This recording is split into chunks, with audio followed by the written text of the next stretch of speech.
Bonjour et bienvenue pour cette nouvelle édition des sessions de la Supply Chain organisée avec notre partenaire Geekpuce. Donc aujourd'hui, nous allons traiter de l'automatisation et notamment de toutes les nouvelles technologies en termes d'automatisation. Vous n'êtes pas sans savoir que nous avons passé le Black Friday la semaine passée. Noël approche à vive allure, donc forcément les cadences augmentent et donc nous avons le plaisir pour traiter de ce sujet d'avoir trois invités que je vais vous présenter. Donc d'un côté, à ma gauche, Gilles Recordon, qui est directeur logistique du groupe Savencia. Merci Gilles d'être avec nous ce soir. Merci Laurent. Ouais. Nous avons également Nicolas Todorovic, qui est directeur commercial France chez Geekpuce. Merci Nicolas. Bonsoir et merci Laurent. Très bien. Et Samuel Lallier, qui est responsable d'affaires chez Actemium. Donc bonsoir, bonsoir Samuel. Et bienvenue. Donc voilà. Merci. Donc comment ça va se dérouler? À peu près 40 minutes. Nous allons échanger avec nos invités ce soir. Et ensuite, nous vous laisserons la parole à travers le chat pour poser les questions. Donc comme je disais, nous allons traiter aujourd'hui de l'automatisation, des vertus. On sait qu'il y a de nombreuses vertus à l'automatisation. Il y a également potentiellement des freins. Donc effectivement, nous allons en débattre ce soir avec nos invités. Et pour commencer, je vais commencer avec vous Nicolas. C'est nous expliquer un peu comment fonctionne l'automatisation et aujourd'hui comment, à travers les outils que vous proposez, la mise en place qui peut être rapide apparemment, d'après ce que vous disiez. Avec plaisir, bien sûr. Oui, en fait, toujours nous avons la question du plan client, comment ça fonctionne, et déjà la première question, combien de temps on a besoin? Est-ce qu'on parle de semaines, est-ce qu'on parle de mois? En général, chez Geekpuce, nous avons une solution qu'on peut en fait déployer très vite, jusqu'aux 3 mois. En fait, si on parle surtout des étagères mobiles, de solutions en fait des étagères mobiles, on peut faire l'installation dans maximum 3 mois ou autour de 3 mois. Mais comment ça fonctionne dans la vraie vie? Imaginez par exemple, vous avez de certains besoins et vous souhaitez rentrer dans la mode en fait, d'automatisation. Ça veut dire vous contactez quelqu'un de chez nous, un commercial passe, on fait des calculs avec notre bureau d'études. À un moment donné, en fait, on passe avec la proposition commerciale. Vous êtes intéressé, parfait, on signe le contrat. On finit tout le parti administratif et le compteur commence à faire le nécessaire. Il faut compter évidemment le délai en fait de production. Il faut compter aussi le délai du transport. On parle plutôt du transport par la mer, par le bateau. Et une fois tous les équipements sur place, après ça dépend de solutions. Par exemple, pour les étagères mobiles, le record jusqu'à là qu'on a eu, c'est 3 semaines. Ça veut dire avec la production, en fait, transfert et installation, ça peut être autour de 3 mois si on parle de solutions des étagères mobiles. Bien sûr, si on parle des autres solutions, on a besoin quand même quelques semaines de plus, voire quelques mois de plus. La chose qui est importante, si on peut dire pour vraiment en fait passer au plus calme la transformation, déjà il y a plusieurs choix. Chez nous, même si on fait phase par phase, c'est tout à fait possible. Ça veut dire qu'on ne va pas arrêter la production, on ne va pas avoir impact sur la production si on va faire le projet sur 2 ou 3 phases différemment, parce que c'est quelque chose qu'on peut faire en fait très facilement. Et évidemment, comme le prouve, parce que tout le monde dit oui, c'est nouveau, oui, certes, c'est nouveau, mais on commercialise et on fait l'installation du robot déjà dernière 7 ans en France, et nous avons plus que 1000 robots déjà installés en France. Donc, ça veut dire effectivement que ce frein souvent sur le délai déjà, vous pouvez y répondre, c'est important à avoir en tête également et que c'est un schéma progressif d'installation. Exactement. Après, effectivement, il faut être honnête, c'est pas la même chose qu'on parle de solutions en fait anciennes, c'est pas quelque chose de 3 semaines à 1 mois, il faut compter au moins 3 mois. Après, selon la solution, ça peut être 3 jusqu'à 5 mois. Très bien, merci Nicolas. Samuel, sur la partie, on va dire aussi opérationnelle, aujourd'hui, on parle beaucoup de l'économie en général, de l'industrie. Comment l'automatisation peut justement revitaliser, redynamiser les entreprises en France? Il y a plusieurs facteurs sur lesquels l'automatisation et la robotisation peuvent agir dans le cadre du stockage. Ça permet dans un premier temps d'optimiser les entrepôts. une zone robotisée, on a besoin de beaucoup moins de zones de circulation. Donc ça permet d'avoir quelque chose de beaucoup plus dense. Ça permet, suivant les solutions, d'exploiter aussi la hauteur. Dans les solutions Geek+, ça monte jusqu'à 12 mètres de haut. Donc on peut stocker optimiser vraiment la partie volume. Ça permet d'améliorer aussi les coûts d'exploitation. Alors en fonction des produits, mais un entrepôt de stockage n'a pas besoin d'être chauffé ni éclairé, chose qui n'est pas le cas quand il y a des travailleurs, quand c'est un stock manuel. Ça permet d'améliorer également la productivité. Les zones automatisées permettent de travailler plus rapide, de manière précise, pour toute la partie transport de produits, toute la partie complexité des tâches répétitives, et cela 24 heures sur 24, 7 jours sur 7 au maximum. Et ça peut aussi améliorer la sécurité du travail. Le fait de confier à des robots ou à des automates les tâches qui sont répétitives, dures, dangereuses, permettent de limiter les TMS pour les travailleurs et du coup de limiter le nombre d'accidents du travail. D'accord, donc ça veut dire qu'aujourd'hui, sur ces sujets, ces solutions, ça embarque plusieurs fonctions au sein de la gouvernance et de l'entreprise, à savoir la direction générale, j'imagine également les RH, bien sûr, les directions supply chain et logistique, et financières également. C'est-à-dire que là, vous avez vraiment à parler à tout un tas notamment de fonctions au sein de l'entreprise. Oui. D'accord, très bien. Bah, merci beaucoup Samuel. Et je vais me tourner vers Gilles. Le métier, on va parler au métier, dans l'opérationnel. Vous Gilles, alors déjà en quelques mots, Savencia, le terrain de jeu de Savencia, pour bien comprendre pour les éditeurs auditrices. Nous, on est un groupe agroalimentaire, hein. On est le 3e groupe laitier mondial et on est en B2B, hein. On n'a que des clients qui sont la grande distribution, on ne fait pas de particulier.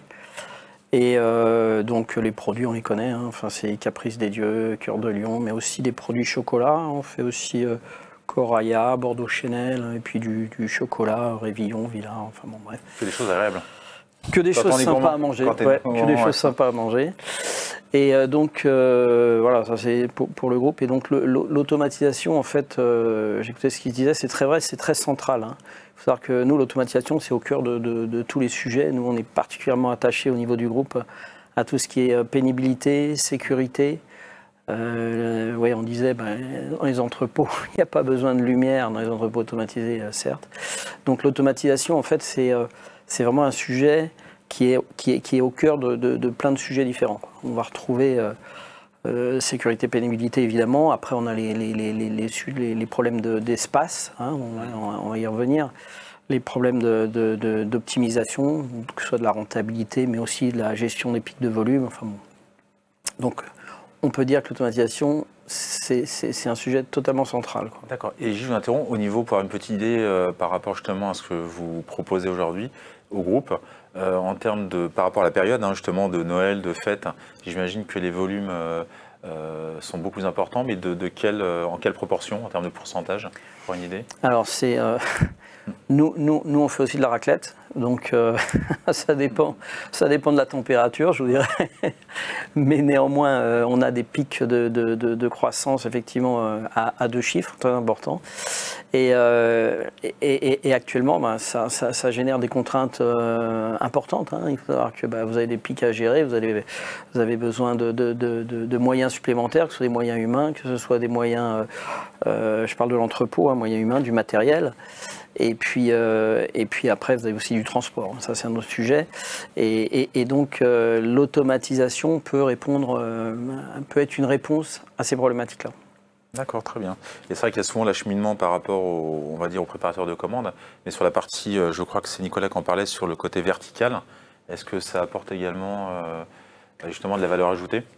Alors, effectivement, on a aussi cette problématique-là, hein, c'est que souvent les murs ne sont pas extensibles, hein, les bâtiments, souvent on peut pas construire, donc on a bien les problématiques, on ne peut pas étendre, enfin parfois on peut étendre, d'autres fois on ne peut pas.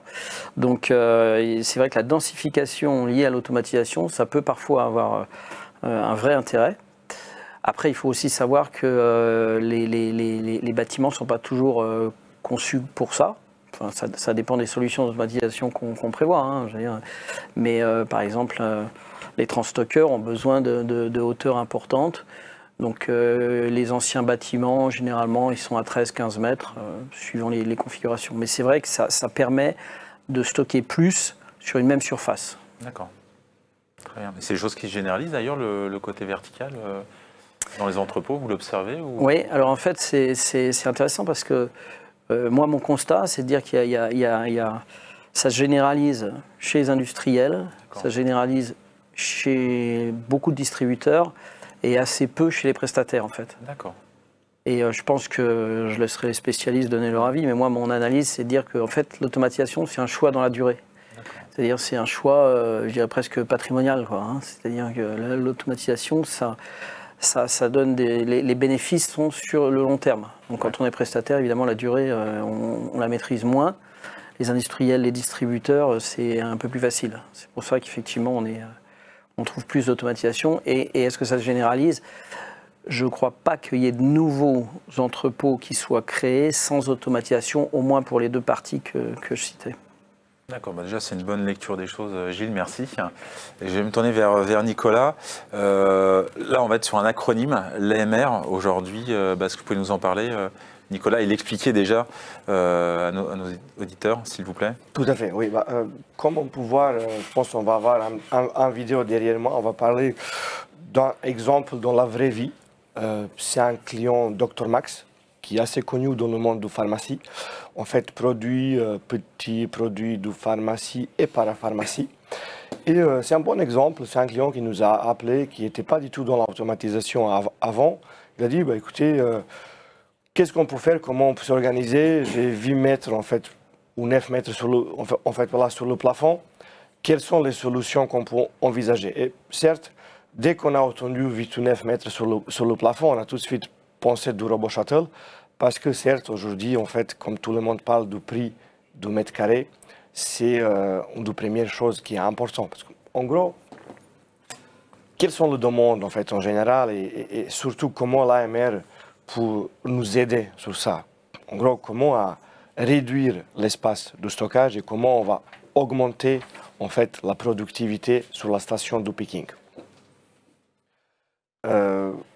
Évidemment, la vraie question, c'est après comment ça fonctionne, flou opérationnel, si on parle de solution de AMR. Je crois que c'est ce qu'on voit voilà, à l'écran, c'est ça? Exactement. D'accord. Oui, parfait.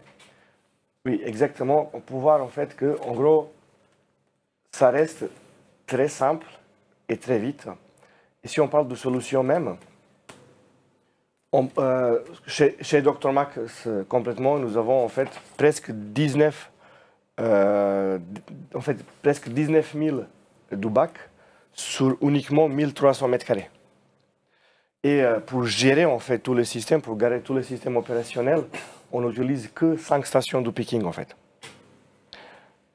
Comme ça en fait évidemment on a gagné en fait, on a divisé le stock par 2 et on a augmenté en fait, la productivité fois 3 en fait presque. Ouais, donc c'est assez considérable et exactement. C'est assez notoire. D'accord, très bien, merci Nicolas. Et on va y venir justement sur les points, les bénéfices de ces solutions. Il y a également des freins, comme notamment dans tout dispositif. Et aujourd'hui, quels sont les points essentiels de l'automatisation en intralogistique? Alors, le point essentiel, je pense qu'en fait ça peut nous aider. Nous avons 3 petites vidéos qui peuvent passer derrière. Mais en fait, il faut comprendre que dernières quelques années, et surtout depuis Covid, nous avons la demande qui a augmenté. Et comme on dit, la demande, ce n'est pas juste la demande au niveau du nombre de commandes, c'est au niveau de vitesse en fait, de commandes. Et surtout, nous avons beaucoup de notre client en fait, qui subit une pression du client final qui lui demande en fait la performance que malheureusement il ne peut pas l'avoir différemment que en fait, avec un robot, avec un AMR. Évidemment, il y a des gens qui parlent de AGV, mais aujourd'hui, dans notre vie, AGV, on considère comme l'ancienne technologie, en fait. Ça veut dire que c'est vraiment l'AMR qui peut nous permettre qu'on obtient, en fait, vraiment l'espace, qu'on gagne l'espace au niveau du stock qu'on nous demande et qu'on peut avoir, en fait, la performance derrière aux stations de picking. Aujourd'hui, qu'est-ce que ça donne dans la vraie vie? Imaginez dans une station automatisée, aujourd'hui, vous pouvez l'avoir autour de 700 colis par heure. Bon, si on parle du ROI, à l'époque, avec les grands stockers, comme il a dit, on a parlé du ROI qui est assez long, 7 ou 10 ans. Aujourd'hui, on parle 24, 36 mois. Parce qu'en réalité, aujourd'hui, si vous n'avez pas un ROI autour de 3 ans, 4 ans maximum, ça ne passe pas. Ce n'est pas intéressant. Et en fait, quand on met tout ça ensemble, évidemment que ça devient être d'un côté intéressant pour le client, mais j'ai envie de dire indispensable pour le client final. D'accord, très bien. Parce que c'est vrai qu'on l'entend assez régulièrement, hein, et moi j'entends autour de moi également, c'est la partie ROI et le temps de réalisation, également le retour sur investissement. Et c'est vrai que 3 ans, ça reste assez, enfin même plus qu'acceptable. Hein. Donc ça, c'est un levier, je pense, aussi important quand on propose des solutions d'automatisation. Exactement. Donc, après, si on parle de contraintes ou de choses qui peuvent éventuellement freiner, c'est surtout en fait pour rassurer les clients, parce que aujourd'hui, comment ça fonctionne? Nous avons le chariot élévateur qui fonctionne plus ou moins, nous avons le technicien qui peut être dans le coin, quelque part, nous avons des opérateurs qui font ce travail des dernières 30-40 années. En fait, aujourd'hui, si on change tout ça, évidemment, il n'y a pas tout le monde qui est forcément confortable. Mais je pense qu'on est là comme le professionnel pour rassurer le gens en général, et on peut le faire uniquement si on lui donne le cas, le vrai. Parce que si on parlait la même chose il y a 7 ans, on a vendu en fait le projet sur le papier. Aujourd'hui, heureusement que nous avons plusieurs dizaines de milliers de robots développés dans le monde entier de Geek Plus, et évidemment, on peut toujours présenter le vrai cas dans la vraie vie, et des gens, ils peuvent voir en fait des vrais projets avec des vrais robots qui tournent déjà, avec en fait des expériences de clients qui est déjà vécu. Et je pense que c'est ça qui est important, et je pense aussi que c'est ça un point important pour rassurer en fait tout le monde si on parle du monde d'automatisation et d'OMR. Parce qu'il y a un vrai sujet sur la partie RH, sur la partie sociale, hein, qu'il ne faut pas omettre. Exactement. Mais c'est peut-être enlever de la pénibilité.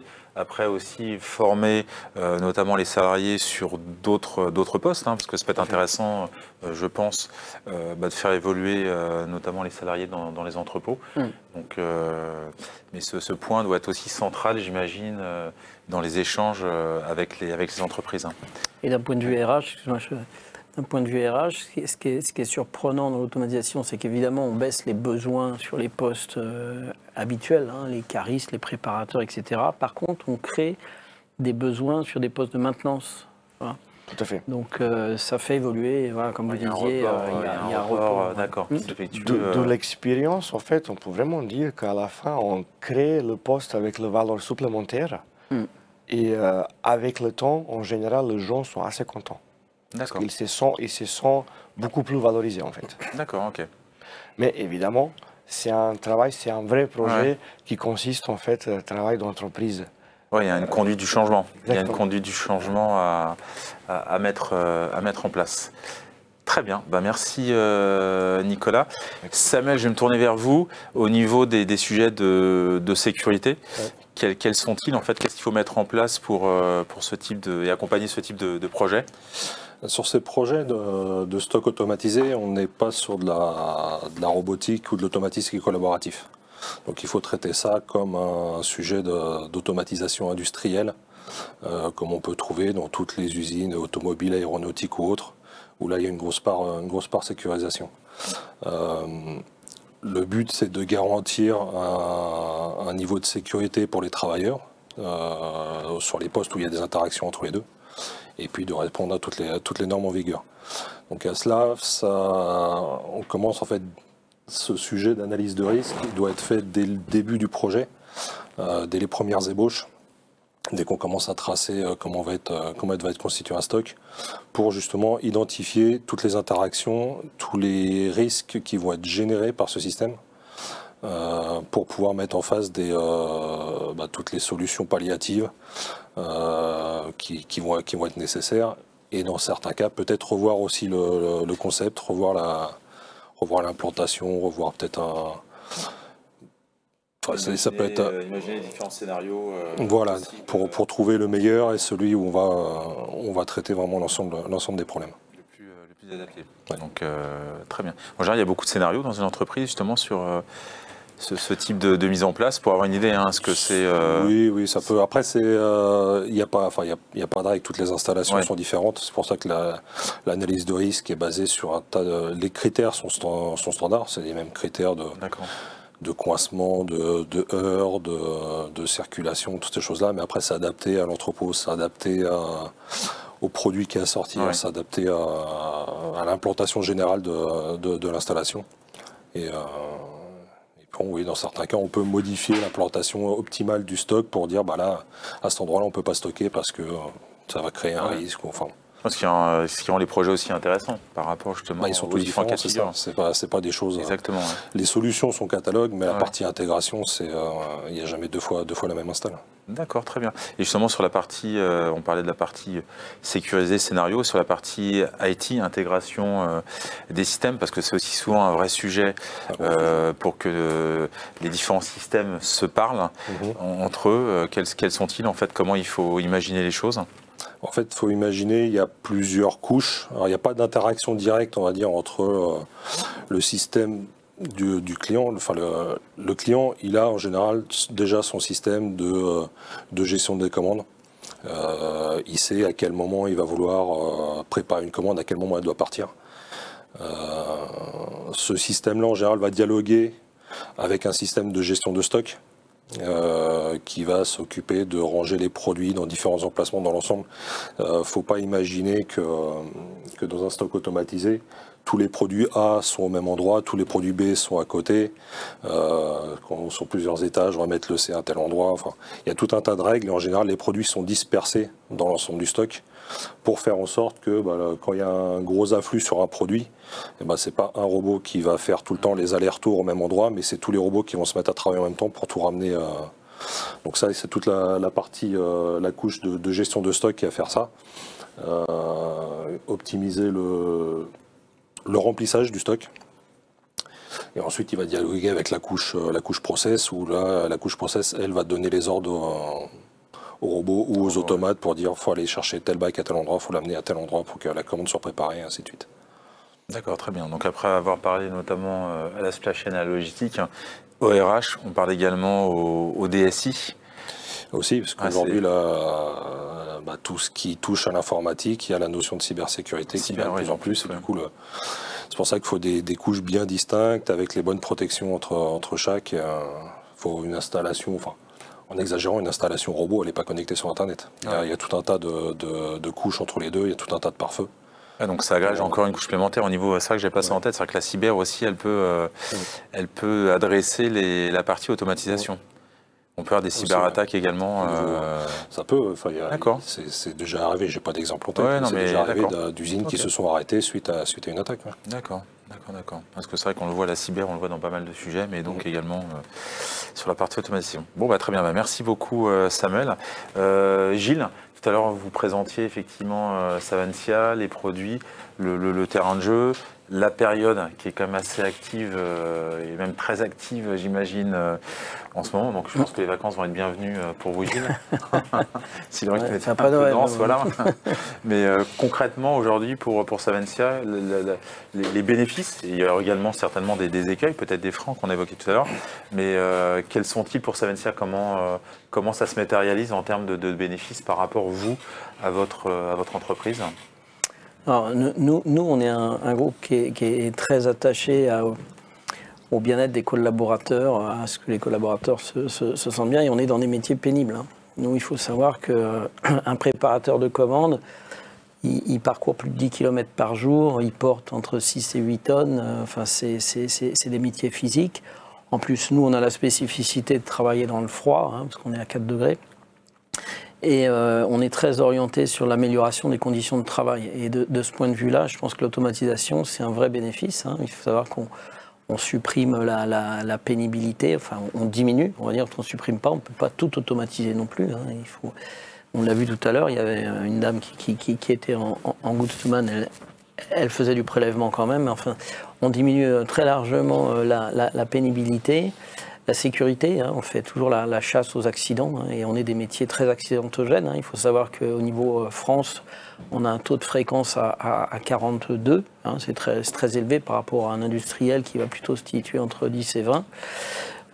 Donc, nous, notre première motivation, elle est là. Après, il y a aussi évidemment d'autres motivations annexes. Hein. C'est toujours compliqué de trouver des collaborateurs, surtout dans certaines régions. Ça dépend de votre bassin d'emploi. Mais donc l'automatisation, vous avez moins de besoins, on l'a dit tout à l'heure, au moins sur les postes habituels de la logistique, un peu plus sur des postes nouveaux comme la maintenance. Et puis après, voilà, nous c'était nos principaux drivers. Après, vous pouvez avoir des bénéfices collatéraux, je dirais. Évidemment en rentabilité, hein, on a parlé, Nicolas l'a évoqué tout à l'heure. Vous avez l'image, hein, vous pouvez avoir une vitrine que vous pouvez montrer à vos clients qui permet de dire que vous êtes sur des process très optimum. Donc vous êtes aussi pas dans la tendance, mais on va dire dans l'innovation, même appliquée à la logistique. Et puis après, vous pouvez avoir aussi des problématiques d'espace, hein, on en a parlé tout à l'heure, des problématiques de stockage, les volumes croissent, vous n'avez pas les moyens. Ben, avec les bâtiments existants, vous automatisez, vous optimisez, donc vous pouvez continuer à croître sans éventuellement générer trop de surface additionnelle. Voilà. Et puis alors les défis en fait, c'est... L'automatisation, c'est souvent nouveau. Hein. Je dis pas pour tout le monde, mais c'est souvent nouveau. Donc voilà, ça remet en cause beaucoup de choses. Il y a l'aspect informatique qui est capital, parce que tout ce que vous avez cité tout à l'heure, c'est ce qu'on vit déjà quand on n'est pas automatisé. Hein. L'optimisation, éviter les embouteillages sur les allées à forte demande, etc. Tout ça, c'est des choses qu'on fait déjà. Maintenant, quand ça passe à une solution automatisée, ben, finalement, c'est l'ordinateur qui pilote ça au quotidien. Il faut être sûr que tout ça fonctionne. Donc je pense que Samuel l'a bien noté, c'est vital d'être sûr que ça va fonctionner. C'est-à-dire que le WMS qu'on possède aujourd'hui, qui pilote toutes les opérations d'un entrepôt, il doit être associé à un WCS, qui lui pilote toutes les opérations d'automatisation. Tous les deux, il faut que les deux communiquent, il faut que les deux fonctionnent. Et puis il faut pas que ça arrête l'exploitation. Donc il faut faire ça, toutes ces modifications, il faut souvent les faire en parallèle de votre activité normale. Donc c'est des vrais challenges. D'accord, très bien. Et justement, par rapport à ça, ce que vous avez évoqué, c'est assez clair. Ça veut dire quoi aujourd'hui par rapport à ce pic? Parce que c'est vrai que les Black Friday, vous n'êtes pas concerné par ce qui s'est passé il y a une semaine. Mais sur la partie de Noël, déjà au niveau de ce que vous avez vécu, ça se déroule de quelle manière? En fait, l'automatisation, ça dépend du dimensionnement. Hein. Si vous dimensionnez suffisamment pour passer les pics, bah, finalement, vous ne le sentez même pas. Après, il y a des calculs à faire sur je dimensionne au maxi, je dimensionne à 80%, mais quoi qu'il en soit, grâce à l'automatisation, c'est beaucoup plus facile de passer les pics. Vous avez moins besoin de ressources additionnelles.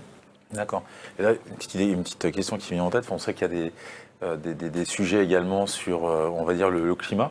Si jamais est-ce que vous pouvez anticiper sur et réagir assez vite si il y a un pic de froid et donc on va manger plus de raclette. S'il y a de la neige, c'est un site et ça invite à manger plus de raclette ou moins d'ailleurs. Parce que si dans une semaine il fait 25 degrés, ben, on en mangera peut-être moins. Ça, nous on est thermodépendant, c'est-à-dire quand il fait froid, évidemment tout le monde consomme plus de raclette.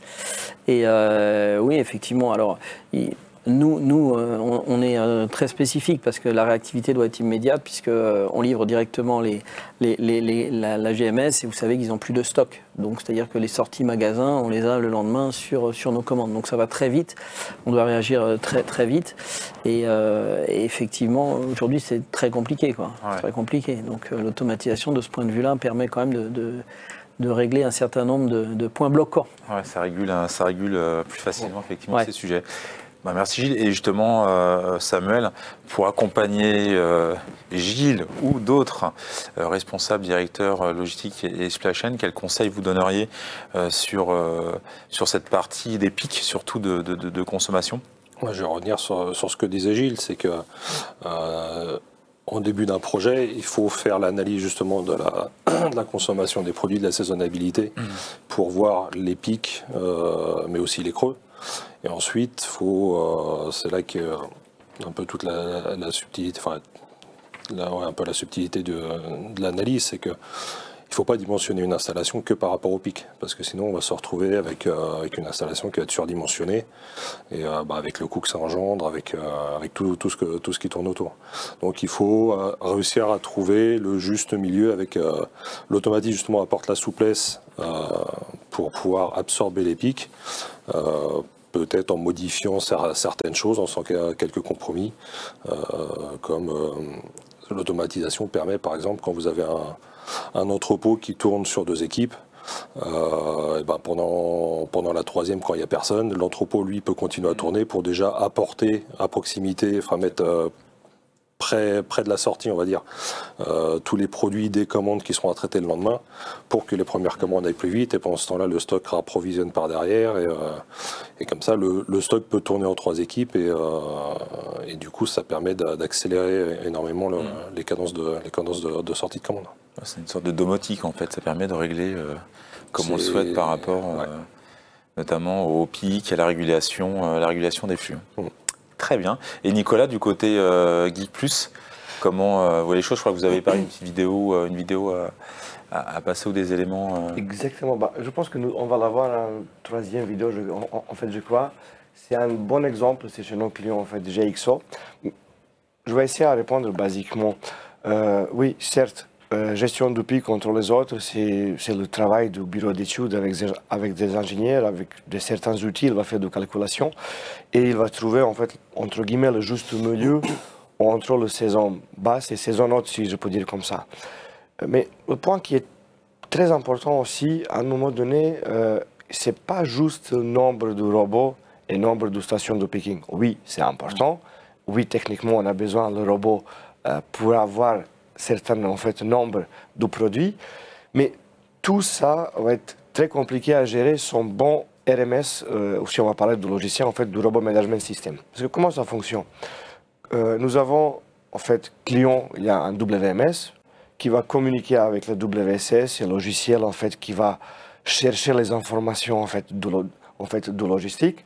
Et au-dessus, nous avons RMS, le Robot Management System, qui est, en fait, cerveau, et qui va piloter des solutions, qui va veiller aussi au niveau de sécurité, mais surtout qui va bien piloter, qui va bien envoyer les tâches à certains robots et à certaines stations.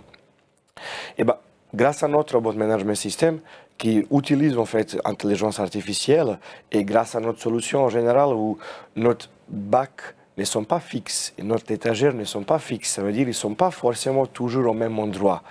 Et au niveau de comment va arriver Black Friday, ou là maintenant en fait fin de l'année et en fait toutes les fêtes de fin de l'année, par exemple il y a de certains produits qui vont passer en produit A. Imaginez, il y a pas mal de produits qui peuvent être produit B et produit C toute l'année, mais en décembre, pendant le fête, sont justement le produit A. Et en fait notre RMS, il pourra bien en fait reconnaître, et dans ce cas-là, imaginez un bac où en fait, un étagère qui était garé, entre guillemets, pendant toute l'année quelque part à l'arrière, il va forcément être, en fait, il va passer beaucoup plus près de station. Comme ça, en fait, on peut la traiter comme le produit A et on peut l'avoir beaucoup plus vite aux stations. Ça, en fait, c'est uniquement grâce à du Robot Management System. C'est pour ça qu'on dit chaque fois aux clients que c'est très important que, certes, nous avons une bonne solution du robot, mais aussi que nous avons un très bon, en fait, logiciel qui va gérer tout ça en fait à la fin. Très bien, merci beaucoup Nicolas. Je vois qu'on arrive quasiment au terme de notre table ronde et nous allons laisser nos auditeurs et auditrices poser leurs questions ou faire part de leur retour d'expérience. Avant de terminer, je vais laisser la parole à nos invités. Nicolas, si vous aviez un conseil, une bonne pratique, un cas d'usage à exprimer par rapport à tout ce qu'on vient de dire. Selon quand même plusieurs dizaines de clients et en fait plusieurs dizaines d'installations en France que nous avons. Comme l'expérience, je peux dire en fait chaque fois la chose basique en fait, il faut bien avoir un process, il faut bien respecter le process dès que le début jusqu'à la fin du projet. Comme on dit dès que le début, ça veut dire qu'il faut bien déterminer, préciser, rentrer en détail pour chacune des étapes du process. Et comme ça en fait, il n'y a pas de surprise. Et tout se passe très fluide au niveau d'installation et au niveau du passage de main après, entre guillemets, comme on appelle, le go live en fait. Et chaque fois qu'on a fait comme ça, en général, c'était très bien, mais il faut rester toujours dans la transparence et il faut bien rentrer dans le détail. Ouais. Il ne faut pas hésiter en fait à vraiment rentrer dans le détail parce que c'est ça notre garantie, si je parle du côté client, c'est ça notre garantie que tout le passage derrière va être hyper fluide. Ouais, donc c'est avoir un cahier des charges qui soit très clair, identifié pour que vous puissiez accompagner du mieux possible, notamment la marque ou votre client. Exactement, et c'est pour ça d'ailleurs on propose à notre client, pour n'importe quel appel d'offres, il nous invite en général et on peut aider au niveau de création en fait, du cahier de charges. D'accord, très bien. Très bien, merci Nicolas. Plaisir. Je vais laisser la parole à Samuel. Pareil, un mot, une analyse, un conseil par rapport à tout ce qu'on vient d'évoquer? Je vais continuer dans le sens de Nicolas en disant que sur des projets comme ça, il n'y a pas de projet qui se ressemblent. Donc il n'y a pas de clients qui ont les mêmes besoins, même si dans les grandes lignes c'est les mêmes besoins, mais il y a toujours des particularités liées à l'entrepôt, liées aux produits, ou ainsi de suite. Donc ce qui est primordial, c'est l'analyse qui va être faite au départ. C'est une analyse qui doit être faite à trois, quoi. C'est le client, le distributeur de solutions et l'intégrateur, pour être sûr de mettre aucun point, de bien prendre tout en charge et de dimensionner l'installation au plus juste par rapport aux besoins et faire que l'installation soit pérenne dans le temps. D'accord. Et est-ce que vous observez en général quand vous parlez de ces projets dans une entreprise, généralement, quelles sont les parties prenantes justement en termes de fonctions? C'est les gens du CODIR, c'est qui parlent avec vous justement pour mettre ce cahier des charges en place C'est plus souvent les gens les gens du commerce, que ce qui est le premier argument, ça va être le volume de commandes, le nombre de lignes de commandes à traiter. D'accord. Donc en général, c'est plus avec eux qu'il y a les premiers échanges. D'accord. Ensuite, forcément, il y a le CODIR, parce que ça reste quand même des investissements importants, et du coup, il y a des décisions à prendre par les directions, mais en général, c'est plus, on va dire, plus par la technique. D'accord. Oui, tout à fait, en fait. Ça commence par la technique. D'accord. Pour faire toutes les calculations, aussi par commerce. Par la suite aussi, effectivement, ça touche aussi un petit peu RH, ça touche aussi la direction, en fait, la DAF, en fait, direction de finance. Ça touche en gros à la fin du projet. Je pense qu'on discute avec chaque département de la société. D'accord. Très bien. On le voit souvent que tous les sujets de supply chain, souvent après, ça parle avec tout le monde. Comme le SNOP, les Geekits, à chaque fois, ça parle de la supply souvent aussi. Mais c'est ce qui rend intéressant le métier, c'est que c'est vrai que vous avez des sujets qui embarquent bien souvent un grand nombre de fonctions. Oui, surtout un sujet comme l'automatisation, parce que c'est vrai que c'est extrêmement structurant. Et puis c'est surtout très déstabilisant, mais déstabilisant dans le bon sens du terme. C'est-à-dire que ça permet de se poser sur tous les process et puis de remettre en cause tous les flux. Voilà, parce que finalement, c'est une autre méthode de travail. Et c'est vrai que je dirais qu'il y a une dizaine ou une quinzaine d'années, les solutions d'automatisation étaient moins abouties. Et je pense qu'il y avait plus d'échecs à l'époque. Et aujourd'hui, il y a eu des progrès considérables sur toutes les solutions d'automatisation. Et je dirais que ça reste un projet long terme. Enfin, ça dépend des structures, mais quand on a des grosses structures avec des gros flux, beaucoup de spécificités, etc., on est sur des projets long terme. Comme disait Samuel, c'est hyper important de rentrer dans le détail. Donc on est sur un projet long terme et je trouve qu'il ouvre énormément de perspectives. Donc ça remet tout à plat. Donc de ce point de vue-là, je trouve que c'est vraiment un plus qu'on apporte. Je dirais un peu comme l'IA, c'est-à-dire qu'on sait que ça va changer notre mode de fonctionnement. Voilà. Je trouve que l'automatisation est un peu plus mature. Oui. Très bien, merci Gilles. Merci à tous les trois. On va passer aux questions ou aux réflexions. Donc je vais laisser la parole à la régie, à Tatiana. Est-ce que nous avons justement des personnes qui souhaitent intervenir? Absolument. Alors la première question est la suivante. Avez-vous eu des difficultés à faire cohabiter condensation des stocks associés à l'automatisation et contraintes assureurs et réglementation ICPE des volumes stockés maxi? Alors, je vois Gilles qui hoche la tête. Alors, je ne sais pas si je vous laisse du coup si la oui, parole. comment avez-vous réussi à faire faire entendre tous ces intervenants? Moi, je peux apporter des éléments de réponse sur la partie assurantielle. Et c'est une excellente question parce que c'est quelque chose qu'on n'intègre pas toujours dès le début du projet. Et c'est vrai que les assureurs sont extrêmement sensibles à ces sujets-là. C'est tout simple, hein, c'est parce que vous densifiez les stocks. Donc finalement, votre risque augmente. Hein, vous avez plus de stocks au même endroit. En plus, vous apportez des éléments qui potentiellement peuvent prendre feu, des choses comme ça. Donc la partie assurance, c'est un élément hyper important à intégrer dès le début. C'est-à-dire soit vous avez un nouvel entrepôt et dans ce cas-là, il faut l'intégrer dès le départ. Soit vous avez un entrepôt existant et dans ce cas-là, il faut avoir l'avis de l'assureur. Donc ça, c'est expérience vécue. C'est vrai qu'on ne l'a pas évoqué, donc bonne question. Ouais. Tout à fait. Moi, pour ma part, je peux dire en fait vraiment d'expérience qu'on a déjà eue. L'avantage, par contre, chez nous, en Europe, on est champion du process et on est champion du loi en fait de sécurité. D'un côté, ça peut être parfois un petit peu compliqué pour certains fabricants parce que pour respecter toutes les normes. Pour nous, heureusement, en fait, on gère ça très bien et ça fonctionne très bien. Mais pour l'assureur, en fait, justement, ça nous aide. Si on parle de sécurité, par exemple, et certes, si on va utiliser en fait le hauteur sur le toit à 11 mètres, il y a de certaines règles qu'il faut respecter. Ça veut dire que ce n'est pas le sol en fait, sprinkler qui est utilisé sur le rayonnage classique. Il y a de certaines normes que sur 11 mètres, nous avons 3 ou même 4 niveaux de sprinklage. De l'autre côté, si on parle d'automatisation aussi, l'avantage chez nous dans ce cas-là, c'est que tout est enfermé en fait.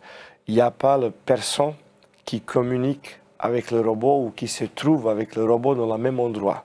Ça veut dire en fait c'est même mieux sécurisé qu'avec l'utilisation du chariot élévateur en fait du classique parce qu'on sait que le chariot en fait communique avec des personnes. Évidemment, si on respecte les normes, au niveau d'assurance, ça se passe en général très bien. On peut parler de plusieurs soucis qu'on a eu pendant l'installation plutôt technique, mais au niveau d'assurance, on n'a vraiment jamais eu, le problème pour plus que 1000 robots en fait déployés en France. Très bien, merci Gilles et Nicolas. Tatiana, est-ce que nous avons une nouvelle question? La deuxième est: comment intégrez-vous ces nouvelles zones de stockage automatisées dans les WMS existants? Oui, alors Nicolas, je peux commencer.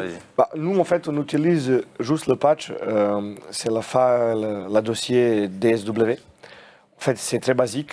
Ça veut dire, en fait, WCS va utiliser les éléments basiques du file DSW et informatiquement, c'est très simple. En fait, nous, de notre côté, en fait, selon l'expérience, ça fonctionne très bien. On n'a pas eu le gros souci. Évidemment, ça peut être intéressant si le client utilise un ERP et il voulait passer en WMS, il voulait passer en automatisation. Et en général, on peut l'avoir entre guillemets à la totale s'ils disent je veux tout ça dans 3 mois. Dans ce cas-là, ça peut être un petit peu compliqué. Mais en fait, dans la vraie vie, la plus simple, c'est déjà si le client il utilise déjà un WMS. Ça, c'est la plus simple.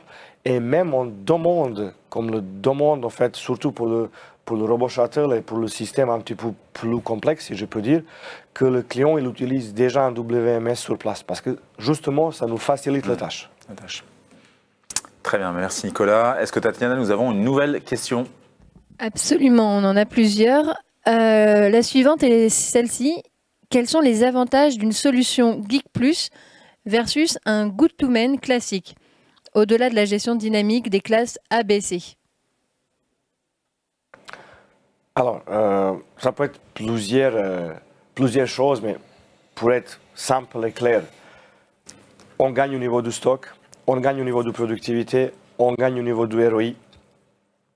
Voilà, c'est le 3 ou 4 piliers plus importants.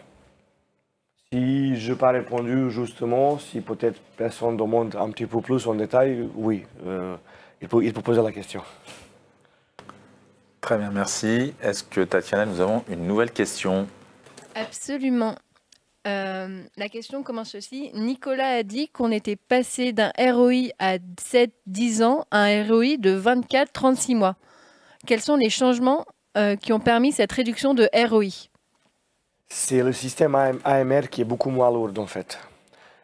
Si on regarde le prix du gros transstockers existant déjà sur le marché, on peut même dire plusieurs dizaines d'années, le système simple du robot en fait unique, si je peux dire AMR, au niveau du prix, c'est beaucoup moins cher.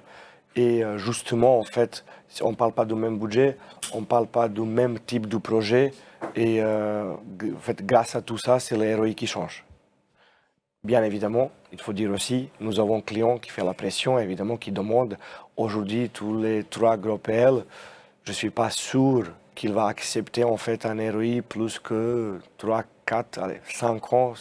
Plus que 5 ans, ça commence vraiment à être compliqué. Si on parle du AMR, tout à fait. D'accord. Très bien, merci. Tatiana, est-ce que nous avons une nouvelle question? On a une dernière question. Cette question, elle est destinée à Gilles Ricordon. Voici la question. Comment est venue l'idée d'automatiser? L'entreprise s'est-elle dit que son système est adapté à l'automatisation ou bien l'automatisation était un objectif et alors l'organisation de l'entreprise a été adaptée à l'automatisation? Et quelles ont été les conséquences? En fait, l'idée d'automatiser, ça vient généralement de deux. Il y a d'expérience de tout ce que j'ai pu voir à gauche à droite, ils avaient 2 raisons pour automatiser. Enfin, le sujet vient sur la table pour deux raisons. La première, c'est soit vous avez un problème très spécifique, vous n'arrivez pas à passer les pics, vous n'avez pas assez de volume, etc. Et dans ce cas-là, la réponse naturelle, c'est l'automatisation. Nous, dans notre cas, c'était un peu différent. Et c'est la deuxième motivation qu'on trouve souvent. Je parle sous votre contrôle, messieurs, mais c'est une réflexion globale sur les flux. C'est-à-dire que vous remettez tous vos flux à plat et vous dites il faut que j'organise mon schéma logistique différemment. Et à partir du moment où je l'organise différemment, je vais créer un nouvel entrepôt. Et donc forcément, comme on le disait tout à l'heure, le faire sans automatisation, c'est aujourd'hui un peu obérer l'avenir, quoi. Donc voilà, pour répondre simplement, nous, c'était vraiment sur les réflexions de flux. Très bien, merci Gilles. Je pense qu'on arrive au terme de notamment cette session de la Splash Chain. Donc merci à vous toutes, à vous tous d'avoir participé à cette soirée. Sachez que vous retrouverez en replay cette captation, ces échanges sur agromanager.tv, mais également Splash Chain Village. Et nous enverrons également le lien de la vidéo. Donc un grand merci à Gilles. Merci beaucoup d'être venu pour témoigner. Un grand merci à Nicolas également et un grand merci à Samuel d'être intervenu sur ce sujet. Bon, on sait que c'est un sujet quand même d'avenir. Moi, ce que je retiens par rapport à ce sujet, c'est effectivement l'analyse des besoins. Et Gilles vient d'en parler, c'est la gestion des flux. On a parlé d'un sujet RH qui est très prégnant, je pense, pour les entreprises et la pénibilité. J'ai retenu également forcément la rentabilité, le gain de surface et Nicolas l'a évoqué, c'est ce timing qui s'est nettement réduit sur l'automatisation. Donc voilà, donc on vous souhaite une très bonne soirée et à très bientôt pour une nouvelle session de la Splash Chain.